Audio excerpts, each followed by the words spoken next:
বিধির বিধান কেউ রুখতে পারে না। সেদিন যদি আপনার বাবার কথা বলে,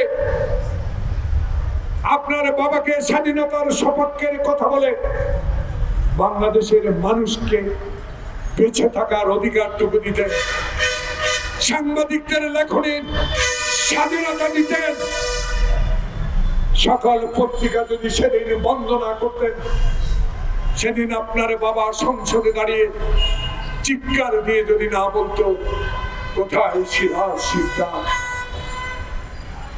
তাহলে আপনাকে দেশের মানুষ ভালোবাসত। আজকে শেখ হাসিনা হিন্দুস্তান, এইখানে দাঁড়িয়ে আমি ভারতের বিরুদ্ধে কথা বলেছিলাম, ভারতের জনগণের বিরুদ্ধে নয়।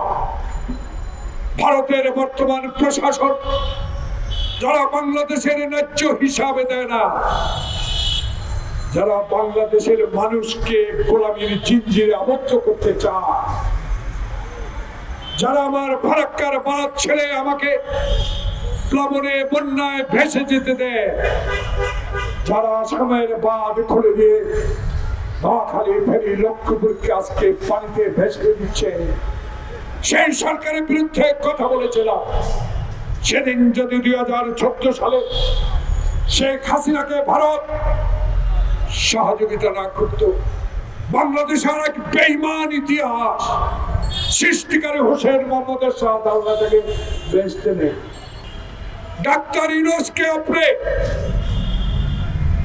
14 তলায় লিফট বন্ধ করে দেওয়ার নির্দেশ দিয়েছে। এই বুড়ো মানুষটি বাংলাদেশে যিনি অহংকার, বাংলাদেশের মানুষের প্রিয়জনে, তাকে 14 তলায় পায়ে হেঁটে হাজিরা দিতে হয়েছে। প্রিয় ভাই, আজকে হাসিনা তুমি কোথায়?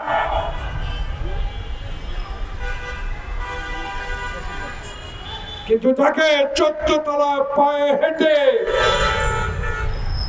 আদালতে হাজিরা দিতে যেতে হয়েছিল।